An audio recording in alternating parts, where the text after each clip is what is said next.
प्रतिलेखन संख्या 35, रामधारी गुप्ता खंड 1, 80 शब्द प्रति मिनट। डिक्टेशन 5 सेकंड में। स्टार्ट। महोदय, मुझे इस संबंध में एक बात और कहनी है। वह यह है कि मुझे मुख्य आयुक्त के भाषण के अनुसार यह आशा थी कि सरकार मजदूरों की उन्नति के लिए, उत्थान के लिए, उद्योगों के विकास के लिए और गांवों की स्थिति सुधारने के लिए तकनीकी प्रशिक्षण देने का काम करेगी। लेकिन ऐसा ज्ञात होता है कि आर्थिक शक्ति सीमित होने के कारण इस ओर कार्यवाही करने की संभावना नहीं रही। फिर भी मुझे आशा ही नहीं अपितु पूर्ण विश्वास है कि भविष्य में हमारा मंत्रिमंडल इस ओर अवश्य अभिलंब ध्यान देगा। इसी प्रकार से ग्रामीण की अवस्था सुधारने के लिए सरकार घरेलू उद्योग धंधों को भी बढ़ाएगी, जो अभी तक नहीं के बराबर हैं। भारत की दृष्टि से कुटीर उद्योग बड़े उद्योगों की अपेक्षा अधिक लाभदायक हैं।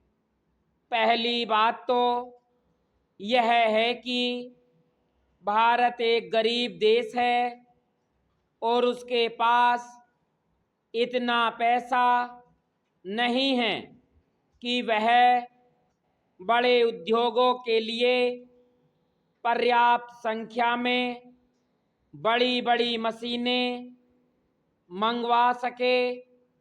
बड़े उद्योगों के लिए बहुत बड़ी बड़ी महंगी मशीनों की आवश्यकता होती है, जबकि कुटीर उद्योग छोटी छोटी और सस्ती मशीनों से चल जाते हैं। कुटीर उद्योग के लिए न तो बहुत बड़ी बड़ी इमारतें बनानी पड़ती है और न ही बहुत महंगी मशीनों की आवश्यकता पड़ती है।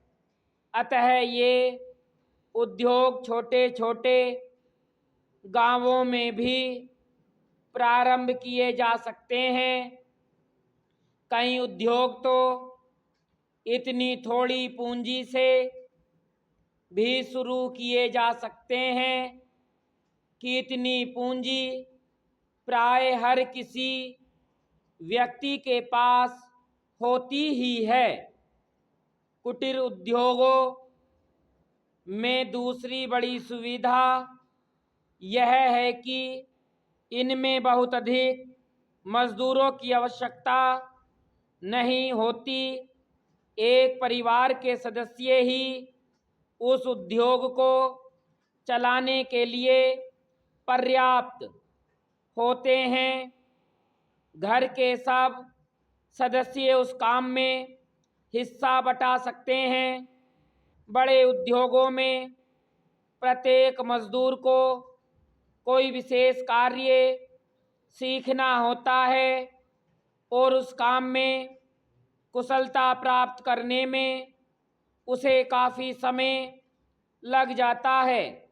तीसरी चीज़ जो मैं आपके सामने रखना चाहूँगा वह यह है कि जो विचार और जो सुझाव आपके सामने प्रस्तुत किए गए हैं वे एक पवित्र, शुद्ध और जनता व प्रांत के हित को ध्यान में रखकर ही प्रस्तुत किए गए हैं और मुझे पूर्ण विश्वास है कि बिना किसी दलगत भावना के शिकार हुए आप उनकी जांच करेंगे और यदि वे जनहित की कसौटी पर खरे उतरे तो उन पर कार्यवाही करेंगे।